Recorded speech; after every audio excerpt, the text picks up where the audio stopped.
How are you? Namaste. Enjoying? Homework कर रहे हो बराबर बराबर रिपीटेडली देख देख कर क्लास वर्क भी कर रहे हो भाई. What is our general understanding कि पहली बार जब प्रीमियर में करता हूं तब बराबर समझ लेना है वीडियो. फिर दूसरी बार नोटबुक लेकर बैठकर बराबर जो भी सम्स मैंने सॉल्व किए हैं वो आपको सॉल्व करने हैं ठीक ढंग से. पॉज करके करके you can always go for it. Repeat भी कर सकते हो उसमें. एंड उसके बाद में जो भी होमवर्क दिया है वो खुद सॉल्व करना है. और उसके लिए नहीं पता चला तो तुरंत फिर से उस टाइप के सम्स वीडियो में रिफर करने हैं. Is that clear? पक्का? तो ये आप सब काम कर रहे हो ऐसा मैं मान रहा हूं. ओके तो चलते हैं अब क्वेश्चन 5 के लिए. हाँ, question 5 exercise 2, right? We were discussing exercise 2 with question 4 last time. Question 4 हो चुका है. Question 5 हमें डिस्कस करना है. एकदम सिंपल है, देख लो. Find the domain and the range of real function defined by fx mod of x minus 1. Right? वैसे आपको पता है कोई भी मॉड्यूलस फंक्शन का काम क्या है? नेगेटिव वैल्यू परमिट नहीं करता. वो नेगेटिव को पॉजिटिव बना देता है, पॉजिटिव को पॉजिटिव ही रखता है एंड जीरो को जीरो रखता है. मतलब नेगेटिव वैल्यू अलाउ नहीं करता. सो वही लिखा है, देखो. We know that the modulus function can not give negative value. So fx equal to जो दिया है mod of x minus 1 has to be greater than equal to 0. Negative नहीं करेगा, मतलब जीरो हो सकता है, पॉजिटिव हो सकता है. For all values of x की कोई भी वैल्यूज हो उसके लिए. तो x की कोई भी वैल्यू हो मतलब डोमेन ऑफ द फंक्शन में x आता है. x की value r. So domain of the function ये जनरली f हम सबस्क्रिप्ट में लिखते हैं ऐसा. सो दैट इज r, है ना. एंड रेंज ऑफ फंक्शन मतलब fx की वैल्यू. तो fx की वैल्यू 0 या 0 से ज्यादा हो सकती है. सो 0 0 से ज्यादा हो सकती है. 0 क्लोज, इंफिनिटी ओपन. इंफिनिटी क्यों? याद है ना, पर्टिकुलर नंबर नहीं है इसलिए. Okay fine.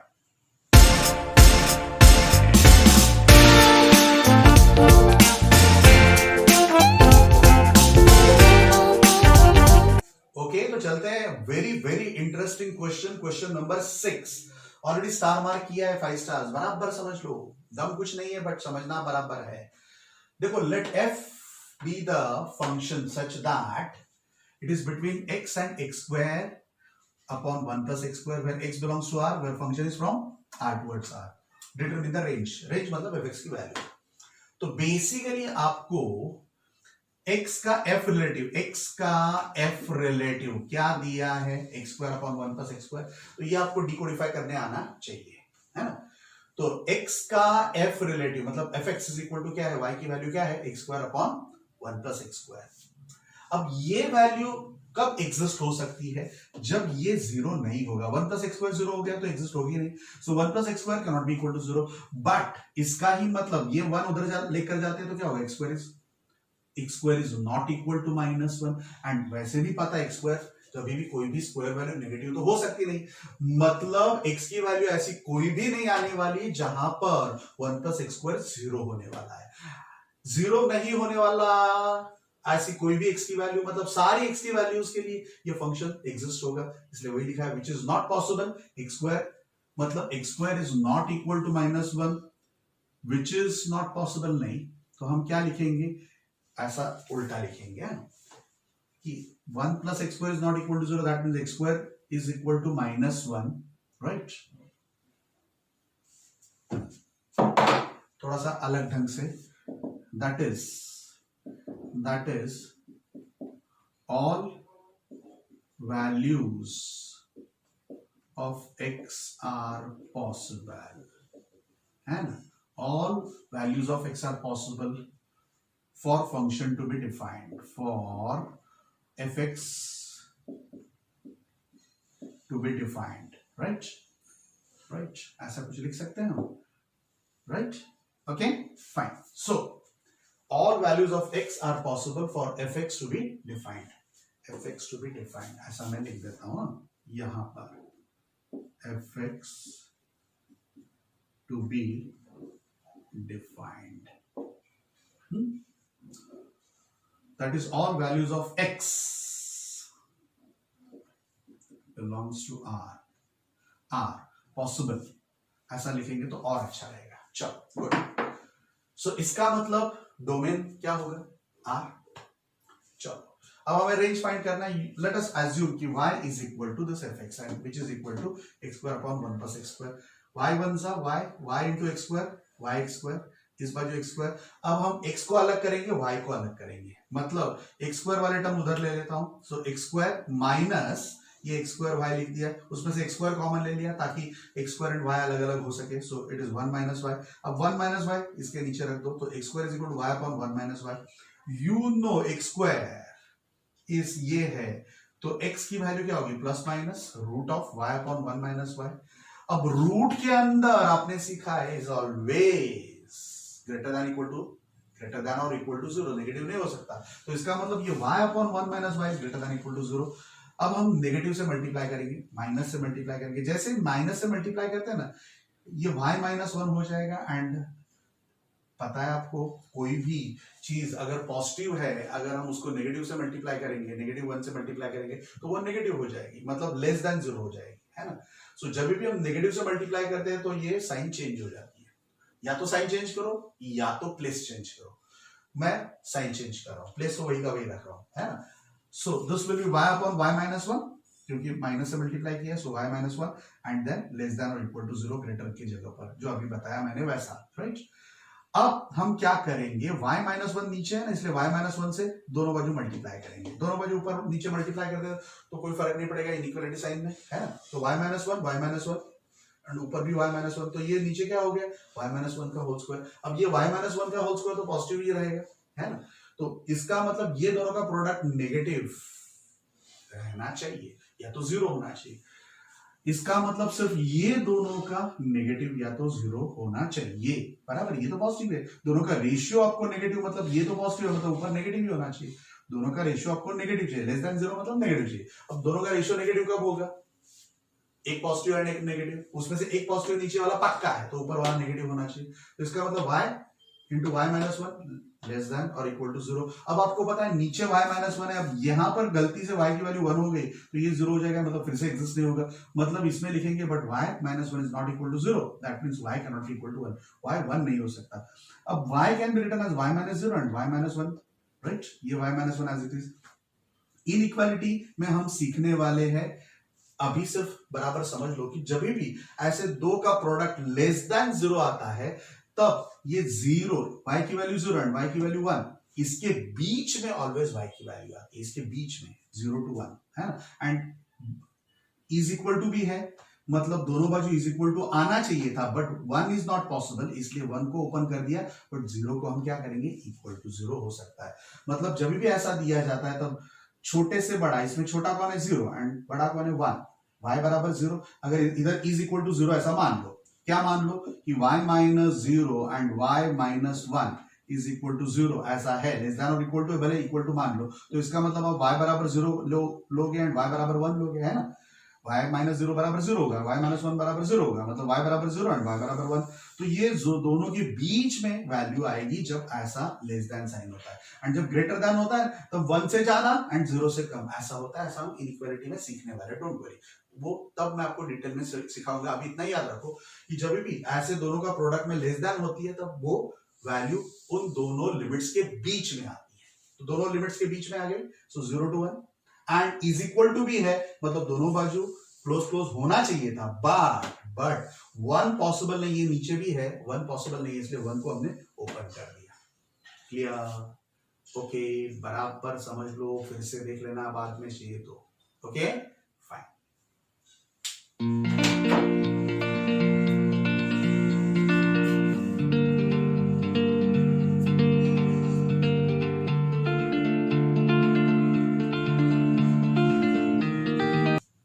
Okay, so let us now move to algebra of real functions। जरा थोड़ा सा समझ लो, एकदम सिंपल है, कुछ दम नहीं है इसमें। बेसिकली दो फंक्शंस दिए f and g, x towards r, ये भी x टुवर्ड्स r, एंड ये जो हमारा x है ना, x that is a subset of r, मतलब रियल नंबर ही है, ये रियल नंबर ही है towards r, but specific subset होगा छोटा सा, है ना। ऐसे दो दिए हैं, बट ये भी x होना चाहिए, ये भी, मतलब ये दोनों डोमेन दोनों के सेम होने चाहिए, दैट इज इंपॉर्टेंट इसमें ये है कि दोनों के डोमेन सेम होने चाहिए, दोनों रियल फंक्शंस होने चाहिए। रियल मतलब domain as well as range of function क्या होना चाहिए, रियल, राइट। एंड ये जो x है, ये हर बार आप जो x वेरिएबल ले रहे हो वो इस x में से आना चाहिए। सो हर एक x के लिए, ऐसे हर एक x के लिए you can have f plus g of x will be equal to fx plus gx। Plus की जगह पर माइनस है तो यहां पर भी माइनस। अब ये सब क्या बोल रहे हो नहीं पता चल रहा है, इट्स वेरी कॉमन।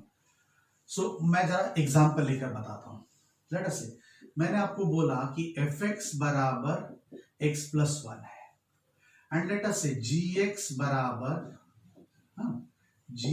बराबर x माइनस 1 है, राइट। एंड f फंक्शन मैंने दिया है 1 2 टुवर्ड्स r, g फंक्शन भी मैंने दिया है, क्या दिया 1 2 टुवर्ड्स r। और फिर मैंने पूछा कि what is f plus g of x, right. तो हम करेंगे क्या कि भाई ये 1 2 दोनों के लिए हम फाइंड करेंगे। मतलब you know f plus g of x is equal to क्या होता है fx प्लस gx, मतलब इंडिविजुअली अलग अलग लेना है। सो अगर f plus g of x की वैल्यू किस में से लेनी है, इस x में से, दिस इज योर x है ना। तो पहले मैं x की वैल्यू 1 लेता हूं तो 1 लेना पड़ेगा, तो f of 1 plus g of 1 ऐसा लेंगे हम। What is f of 1, can you tell me, x की जगह पर 1 रखना है तो 1 plus 1। What is g of 1, तो 1 माइनस 1, x की जगह पर 1 रखेंगे। Can you tell me, this will get cancel, तो ये क्या होगा 2। वैसे f प्लस g ऑफ 2 क्या हो सकता है, f प्लस g ऑफ 2 क्या हो सकता है, तो f of 2 plus g of 2। What is f of 2, x की जगह 2 plus 1 3 plus g of 2 2 minus 1 2 minus 1 1, तो ये क्या होगा 4। Is that clear, okay clear. So ऐसे हम f plus g of 2 f plus g of 1 find कर सकते हैं। या इन जनरल ये इसके लिए 1 2 दोनों के लिए अगर मैंने f plus g of x बराबर fx प्लस gx लिया तो क्या होगा, x plus 1 plus x minus 1 cancel, मतलब 2x आएगा, है ना। Do you agree. तो अब आप x की वैल्यू 1 ले लो तो 1 2 जा 2, देखो अगर x की वैल्यू आप 2 लेते हो तो 2x मतलब 2 2 जा 4। तो ऐसा भी डायरेक्टली फाइंड कर सकते हो या ऐसा इंडिविजुअली जाकर भी आप फाइंड कर सकते हो। यही सिर्फ आपको अंडरस्टैंडिंग समझनी थी। यहां पर अगर माइनस आया तो यहां पर माइनस आएगा, माइनस माइनस। वैसे यहां पर मल्टीप्लिकेशन आया तो यहां पर भी मल्टीप्लिकेशन आएगा। यहां पर डिवीजन आया तो यहां पर भी क्या आएगा, डिवीजन आएगा। वही लिखा है भाई मैंने, देखो f plus g of x is equal to fx plus gx। Minus किया तो यहां पर minus, f into G of x तो fx इंटू gx लेना है। हाँ, अब अगर स्केलर से मल्टीप्लाई करते हैं, यहां पर तो हमने दोनों फंक्शन को मल्टीप्लाई किया। कोई स्केलर, स्केलर मतलब रियल नंबर। सो अगर स्केलर है alpha, alpha belongs to R, कोई भी एक रियल नंबर से हम मल्टीप्लाई करते हैं फंक्शन को एंड फिर उसका x लेते हो, दैट इज इक्वल टू आप वो स्केलर ले लो एंड फिर फंक्शन ऑफ x ले लो तो भी चलेगा। मतलब x के अंदर डालो फंक्शन में एंड फाइंड करो एंड फिर इनटू अल्फा करोगे, चलेगा। मतलब ये अल्फा बाहर जा सकता है, right. That understanding you should have. And f upon g of x बराबर क्या होगा, fx अपॉन gx। बट इसमें एक एक्स्ट्रा कंडीशन ये याद रखनी है, बिकॉज अपॉन नीचे gx है तो gx can not be equal to 0। So ऐसा कोई भी x नहीं लेना है जहां पर gx की वैल्यू 0 होती हो। क्लियर, ओके, पक्का, कोई डाउट नहीं, चलो गुड। तो with that understanding we should now be going for your next sum. Okay, ठीक है।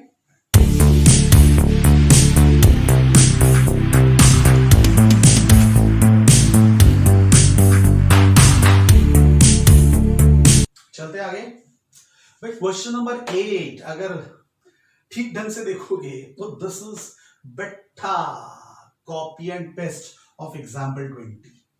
वही का वही पूछा है, एग्जाम्पल 20 में भी वही है, कोई फर्क नहीं। एंड क्वेश्चन नंबर 8 भी वही है। सो ऑलरेडी हमने एग्जाम्पल 20 सॉल्व कर दिया है, इसलिए I am not going with this, just a repetition. Okay, late us go for question number 9. अब क्वेश्चन नंबर 9 में क्या है, रिलेशन आर इन्होंने डिफाइन किया है between A and B. R is between A and B such that A B दोनों natural numbers है, but A is B square. A बराबर बी स्क्वायर, मतलब ये जो है वो इसका स्क्वायर है, ये स्क्वायर नंबर है और ये उसका स्क्वायर रूट है. इसका मतलब है ये आपको बताना है whether this statement is true or false with respect to these three conditions. R ऐसा दिया है तो आपको अब बताना ये तीन कंडीशन के साथ ये रिलेशन सही है या गलत. सबसे पहले ए बिलोंग्स टू आर, मतलब ये दोनों ए लेते हैं वही फिर से लेते हैं तो बिलोंग्स टू आर हो सकते हैं क्या? नहीं हो सकते, क्योंकि 3 cannot be equal to, rather cannot belongs to R. क्यों? क्योंकि पहला वाला जो है ए आपको क्या चाहिए, बी का स्क्वायर, मतलब यहां पर 3 लिया तो यहां पर क्या होना चाहिए, 9 होना चाहिए. तो 9 3 इसका बिलोंग्स टू आर होगा, 3 3 हो सकता नहीं है, क्योंकि what you need is A has to be इसका स्क्वायर. तो यहां पर 3 लेते तो यहां पर 9 आएगा, मतलब दोनों सेम कभी भी आ सकते नहीं है. फॉर ऑल एन लिखा है उन्होंने, बराबर है. यस, दोनों सेम आ सकते हैं only for the one value of A. What is that? अगर मैंने a की वैल्यू +1 ले ली तो a स्क्वायर क्या हो जाएगा, +1 है ना.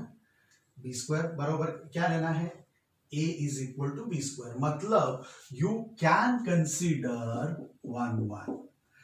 अगर आपने ये 1 लिया तो उसका स्क्वायर भी 1 ही होता है, provided a b both belongs to n, है ना.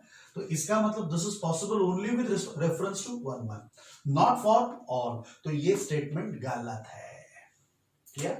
क्योंकि आपको a के साथ अगर यहां पर b a बराबर बी स्क्वायर लिखते हो तो यहां पर b है तो यहां पर आपको क्या चाहिए, बी स्क्वायर चाहिए. ठीक है, चलो अब A B belongs to R है तो that implies BA also belongs to R with respect to, possible है क्या? नहीं पॉसिबल, ये भी नहीं पॉसिबल. आपको AB कैसा लेना है, तो भाई A की जगह पर B स्क्वायर लेना है, मतलब ये 9 3 लेता हूं मैं जो कि ये कंडीशन फुलफिल करेगा, है ना. ये this refers to B square and this refers to B, तो ये 9 3 belongs to R, ये R को सेटिस्फाई करता है. बट अगर मैं उल्टा कर देता हूं 3 9, तो डू यू थिंक इसका स्क्वायर 3 होगा? नहीं, इसका स्क्वायर 81 होता है, मतलब ये 3 9 does not belongs to R. तो ये जो दिया है कि A B belongs to R है, अगर ए बी आर रिलेशन को बिलोंग करता है तो बी ए भी करेगा, वो गलत. एटलीस्ट ऐसा रिलेशन है तो वो कर सकता नहीं है, मतलब ये भी false. So this is also false, this is false. अब तीसरा, A B belongs to R, B C belongs to R, ऐसा दिया है तो that implies A C belongs to R, मतलब ए बी बी सी, तो A C belongs to R होगा क्या, देखना है. चलो ए बी के लिए हमें क्या लिखना पड़ेगा, याद है हमने पीछे किया था वैसे 981 इसका स्क्वायर लेना पड़ेगा, एंड फिर बी आगे फिर से लेना है, मतलब 9 के साथ 3 लेंगे ताकि इसका स्क्वायर ये हो, इसका स्क्वायर, मतलब ये दोनों बिलोंग्स टू आर हो जाएंगे. अब अगर हम ये लेते हैं तो do you think 81 comma R belongs to R, क्या 3 का स्क्वायर 81 है क्या? नहीं, मतलब ये रिलेशन भी ऐसे टाइप का रिजल्ट देता नहीं है. और इसके पहले मैंने आपको समझाया, जब ऐसा ए टू ए वाला रिलेशन होता है, ऐसा अगर होता, ट्रू होता, तो ऐसे रिलेशन को हम रिफ्लेक्सिव कहते हैं. अगर ए बी का उल्टा भी आर में आ जाता, A B belongs to R है तो बी ए भी हो गया, तो उसको हम कहते थे सिमेट्रिक. मैंने समझाया था, याद होगा तो. एंड जब A B and B C both belongs to R, that implies A C belongs to R, ऐसा होता तो ऐसे आर रिलेशन को हम ट्रांजिटिव कहते हैं.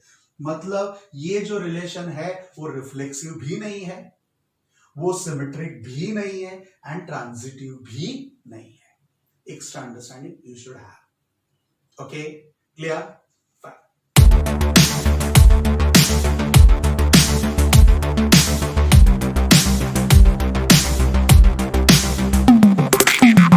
ओके, चलते हैं question number 10.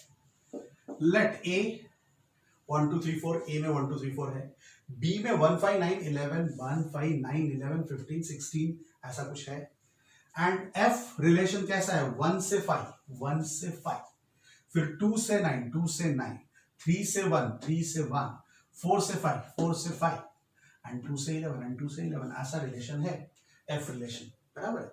Are the following true?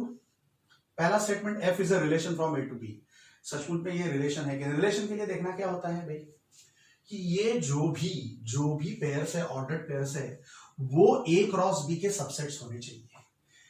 A cross B के ये सबसेट्स होने चाहिए, मतलब ये पहली सारी वैल्यूज जो है वो ए में से आनी चाहिए एंड दूसरी सारी वैल्यूज बी में से आनी चाहिए। तो देख लो 1 है इधर, 2 है इधर, 3 है इधर, 4 है इधर, 2 है इधर, फिर 5 है इधर, 9 है इधर, 1 है इधर, 5 है इधर, 11 है इधर। मतलब naturally what you can say कि f is a subset of a cross b। ये जो भी ऑर्डर्ड पेयर्स है वो a क्रॉस b के सबसेट्स है एंड ऐसा है तो उसको हम रिलेशन कहते हैं, क्योंकि रिलेशन में डेफिनेशन बेसिक वही है, इट इज अ सबसेट है ना a क्रॉस b का। तो ये रिलेशन है, मतलब ये स्टेटमेंट ट्रू है, that is why f is a relation from a towards b and the given statement is true. अब यही स्टेटमेंट के लिए ये लोग क्या है, यही रिलेशन के लिए, एफ रिलेशन के लिए कह रहे हैं F is a function from A to B. ये फंक्शन होगा क्या? तो देख रहे हो यहां पर 2 का 9 से 2 का 11 से, 2 का 9 से 2 का 11 से, इसका 2 के साथ रिलेशन हो गया। और फंक्शन क्या कहता है? ऐसे रिलेशन को फंक्शन कहते नहीं है। If every element of set A has a unique relation with the member of set B, then it is a function from A towards B। यहां पर every का तो रिलेशन है बट यूनिक नहीं है। 2 का 9 के साथ, 2 का 11 के साथ, तो इसलिए लिखा है 2 has relation with 9 and 11, that is 2 9 also, 2 9 belongs to F and 2 11 also belongs to F, that means it is a one many relation, one many relation। इसलिए उसको हम फंक्शन कहेंगे नहीं, ऐसे रिलेशन को हम फंक्शन कहते हैं नहीं। सो ये जो उन्होंने स्टेटमेंट दिया कि it is a function from A towards B is a wrong या फॉल्स। क्लियर? ओके, बराबर समझने लायक है, इसमें गड़बड़ मत करो, ठीक है। कभी कभी ऐसा होता है कि ये डबल नहीं देते, डबल नहीं देते, मतलब ये मैंने मान लो निकाल दिया एंड ये 4 का देंगे, ये 4 लिखेंगे बट 4 का रिलेशन देंगे ही नहीं, मतलब इसमें ये नहीं होगा एंड ये भी नहीं होगा। एंड फिर अगर आपको किसी ने पूछा कि भाई इज इट अ फंक्शन, तो भी हम ना कहेंगे। क्यों? क्योंकि ए टुवर्ड्स बी फंक्शन होने के लिए every element of set A should have unique relation. 4 का किसी के साथ भी रिलेशन नहीं, मतलब फंक्शन होगा नहीं। तो ऐसा भी कभी कभी पूछा जाता है। रिलेशन तो है क्योंकि ये तीनों के तीन ऑर्डर्ड पेयर्स इसके क्रॉस प्रोडक्ट के ही सबसेट्स है, मतलब रिलेशन तो होगा ही बट फंक्शन होगा नहीं इस केस में, ऐसा पूछा जाता है। क्लियर? ओके, पक्का? Fine.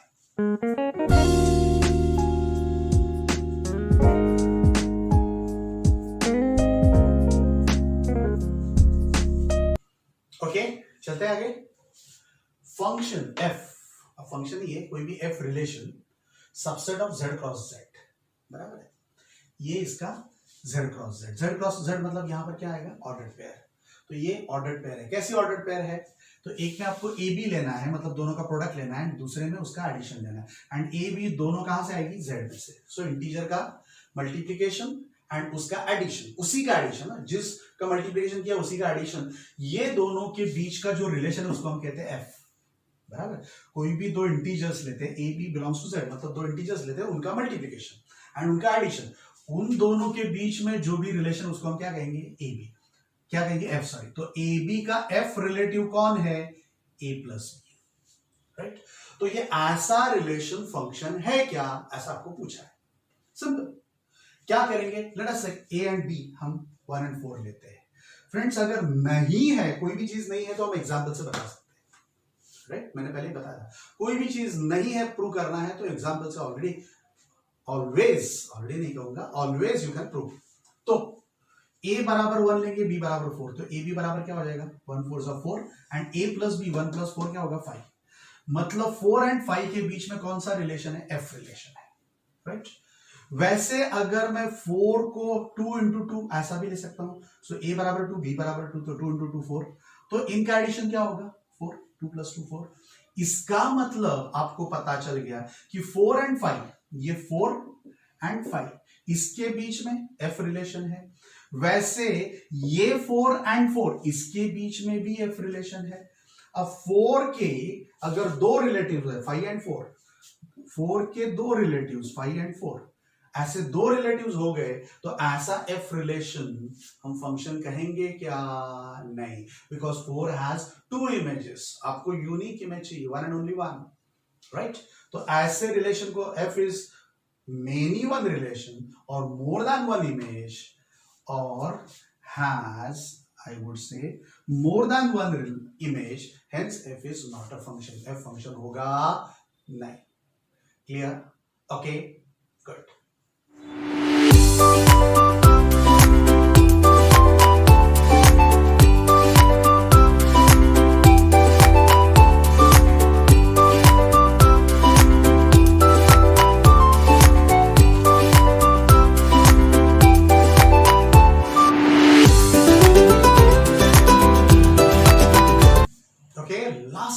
Question number 12. Well, let A be 9, 10, 11, 12, 13. That is a set, right? F is a relation from A towards N. Of course, ये function दिया है A towards N. A ये सब, मतलब N की वैल्यू इसमें से आएगी and towards N मतलब ultimately range of function इसमें से होगा। So Fn क्या दिया? लॉ क्या कहता है कि N highest prime factor of N, मतलब एन की फंक्शनल वैल्यू क्या होगी? तो इसके जितने भी फैक्टर्स बनेंगे उसमें से जो भी हाईएस्ट एंड प्राइम होगा ऐसा फैक्टर हम लेंगे एफ एन की वैल्यू के लिए। Have you understood this? तो let us find out range of function. Range of function मतलब एफ एन की वैल्यू फाइंड करनी है। फंक्शनल वैल्यूज को हम कहते हैं रेंज ऑफ फंक्शन, बराबर? फंक्शनल वैल्यूज के सेट को हम कहते हैं। Let us go with this. तो सबसे पहले ए 9 है, सो ए में पहला एलिमेंट 9 है, सो n की जगह पर 9 रखेंगे। f of 9, f of n is equal to highest prime factor of n, मतलब हाईएस्ट प्राइम फैक्टर ऑफ 9। अब 9 के पहले फैक्टर कौन से बोलो, बाद में प्राइम की बात करेंगे, बाद में हाईएस्ट की बात करेंगे। तो 9 के फैक्टर्स 1, 3, 9 होते हैं। इसमें 1 तो स्पेशल नंबर है, ना ही वो प्राइम नंबर है ना ही कंपोजिट नंबर है, मतलब उसको तो लेना ही नहीं है। बाद में आते हैं 3 एंड 9। 9 भी वैसे प्राइम फैक्टर नहीं है, 3 ही सिर्फ प्राइम फैक्टर है ना? तो हाईएस्ट प्राइम फैक्टर क्या होगा? 3। ओके, क्योंकि 9 प्राइम नहीं है, 1 भी नहीं है, तो 3। So your answer is 3 for this. चलो फिर दूसरा कौन सा एलिमेंट लेंगे? n की जगह पर क्या लेंगे? 10, f ऑफ 10। तो हाईएस्ट प्राइम फैक्टर ऑफ 10, तो 10 के फैक्टर्स कौन से? तो 1, 2, 5, 10। इसमें 1 प्राइम नहीं है, 2 प्राइम है, 5 प्राइम है, 10 प्राइम नहीं है, क्योंकि 10 के ही तो इतने सारे फैक्टर्स है। 2 या 2 से ज्यादा फैक्टर्स, 2 से ज्यादा फैक्टर्स है तो उसको हम कहते हैं, क्या कहते हैं? Composite number. प्राइम कहते हैं नहीं। सिर्फ 2 ही होंगे तो उसको हम कहेंगे प्राइम।